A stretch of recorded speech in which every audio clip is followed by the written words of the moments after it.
Assalamualaikum warahmatullahi wabarakatuh. Jadi di sini saya akan melanjutkan video saya hari ini, yaitu bab 4 hukum perbankan dari mata kuliah aspek hukum dalam bisnis. Kita langsung saja ke materi. Sebelum kita masuk ke materi, kita harus tahu dulu bank itu apa. Kata bank berasal dari bahasa Itali yang disebut banca, yang berarti bench, yaitu suatu bangku tempat duduk. Pada zaman pertengahan, pihak bankir Itali memberikan pinjaman-pinjaman dengan duduk di bangku-bangku di halaman pasar. Abdurrahman A. 1991-280. Kalau diartikan, bank adalah badan yang bertujuan untuk memuaskan kebutuhan-kebutuhan kredit, baik dengan alat pembayaran sendiri, dengan uang yang diperolehnya dari orang lain untuk maksud itu, maupun dengan jalan mempertukarkan alat-alat pertukaran baru berupa uang giral, menurut GMF Stewart. Undang-Undang Nomor 10 Tahun 1998 tentang Perbankan. Pasal 1 adalah ayat yang pertama, perbankan adalah segala sesuatu yang menyangkut tentang bank, mencakup kelembagaan, kegiatan usaha, serta cara dan proses dalam melaksanakan usahanya. Ayat yang kedua, bank adalah badan usaha yang menghimpun dana dari masyarakat dalam bentuk simpanan dan menyalurkan kepada masyarakat dalam bentuk kredit dan atau bentuk-bentuk lainnya dalam rangka meningkatkan taraf hidup rakyat bank. Ini yang kedua biasa kita temui di definisi-definisi bank dari mata kuliah lain. Perubahan Undang-Undang Nomor 7 Tahun 1992 dengan Undang-Undang Nomor 10 Tahun 1998. Karena perkembangan ekonomi yang berkembang cepat, kompetitif, dan terintegrasi dengan tantangan yang kompleks, serta sistem keuangan yang semakin maju, diperlukan penyesuaian kebijakan di bidang ekonomi termasuk perbankan. Demikian juga era globalisasi. Usaha bank umum. Yang pertama adalah menarik dana dari masyarakat dalam bentuk giro, deposito, sertifikat deposito, tabungan, dan bentuk-bentuk lain. Yang kedua, menyalurkan dana lewat pemberian kredit. Yang ketiga, menerbitkan surat pengakuan hutang. Yang keempat, membeli, menjual, atau meminjam atas resiko sendiri atau atas kepentingan nasabah, yakni terhadap suatu surat berharga atau obligasi. Lanjutan usaha bank umum adalah melakukan kegiatan dalam valuta asing.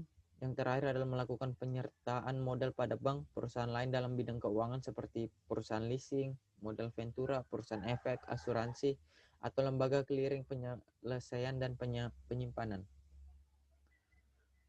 Jadi ini adalah bentuk-bentuk hukum bank umum dan BPR, Bank Permusyawaratan Rakyat. Bentuk-bentuk hukum suatu bank umum dapat berupa yang pertama perseroan terbatas, yang kedua koperasi, yang ketiga perusahaan daerah. Bentuk hukum suatu bank perkreditan rakyat adalah perusahaan daerah, koperasi, perseroan terbatas. Bentuk lain yang ditetapkan dengan peraturan pemerintah, tujuannya memberi wadah bagi penyelenggara lembaga perbankan yang lebih kecil dari bank perkreditan rakyat seperti bank desa, lumbung desa, atau badan kredit desa. Saya akan menjelaskan sedikit tentang koperasi. Koperasi adalah tempat simpan pinjam yang menimbulkan bunga. Mungkin itu aja sih.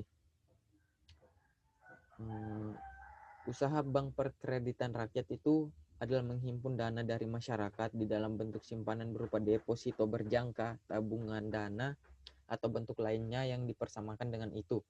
Penyebutannya adalah bentuk lainnya dipersamakan dengan itu. Dimaksud untuk menampung kemungkinan adanya bentuk penghimpunan dana dari masyarakat oleh bank perkreditan rakyat yang serupa dengan deposito berjangka dan tabungan, tetapi bukan giro atau simpanan lain yang dapat ditarik dengan cek.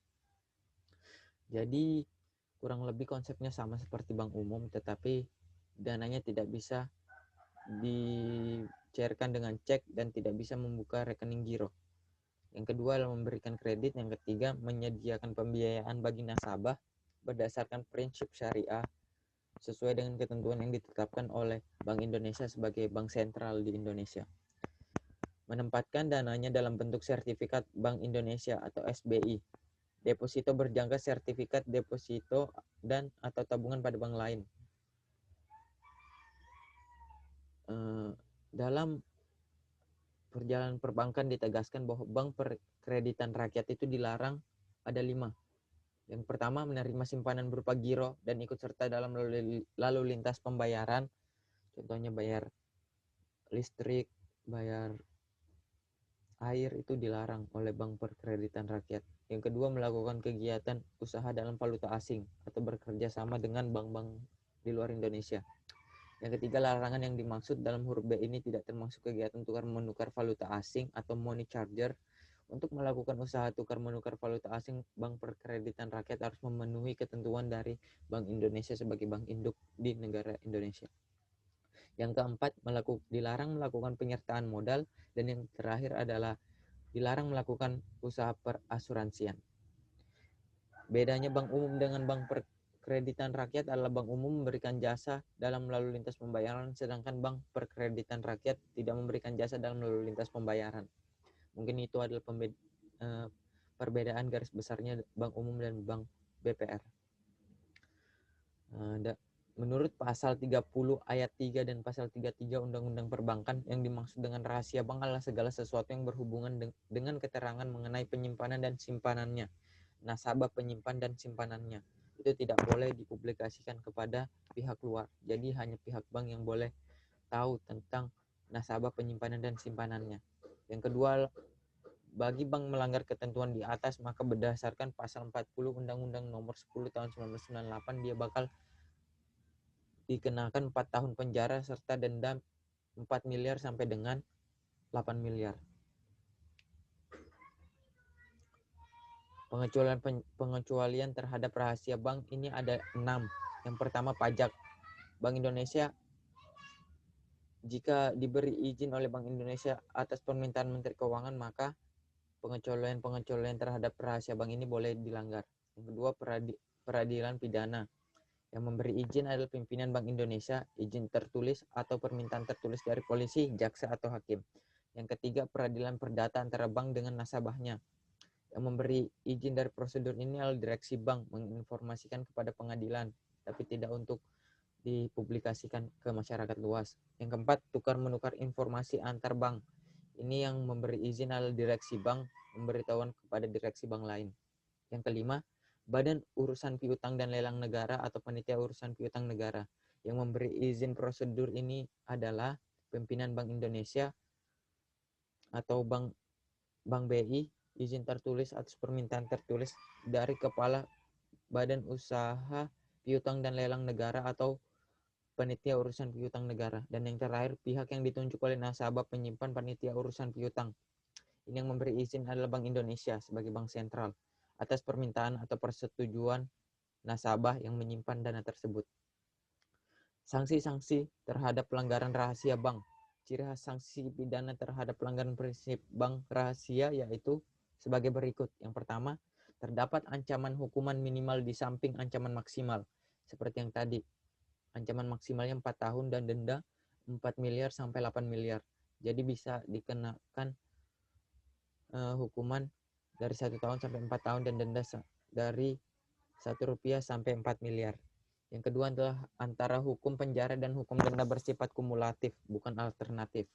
Yang ketiga, tidak ada kolerasi antara berat ringannya ancaman hukuman penjara dengan hukuman denda. Jadi setara antara hukuman penjara dengan hukuman denda.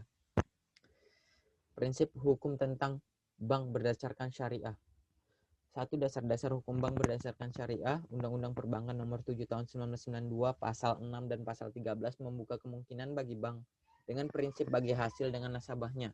Kegiatan pembiayaan bagi hasil tersebut kemudian diperluas dengan ketentuan dalam Undang-Undang Perbankan Nomor 10 Tahun 1998 yang memperluas menjadi kegiatan apapun dari bank berdasarkan syariat yang ditetapkan oleh Bank Indonesia. Prinsip hukum tentang bank berdasarkan syariah, dasar hukum berupa perjanjian dan dasar hukum berupa syariat Islam. Yang pertama itu pembiayaan berdasarkan prinsip bagi hasil. Jadi di dalam syariah itu tidak ada yang namanya dibebankan kepada nasabah. Jadi istilahnya adalah bagi hasil. Berapapun keuntungannya nanti dibagi rata oleh pihak bank dan pihak nasabah. Yang kedua, pembiayaan yang berdasarkan prinsip penyertaan modal atau musyarakah. Yang ketiga, prinsip jual beli dengan memperoleh keuntungan atau murabahah. Yang keempat, pembiayaan barang modal berdasarkan sewa murni tanpa pilihan atau disebut ijarah. Yang kelima, pihak pemindahan kepemilikan atas barang yang disewa dari pihak bank oleh pihak lain atau ijara wa iktina.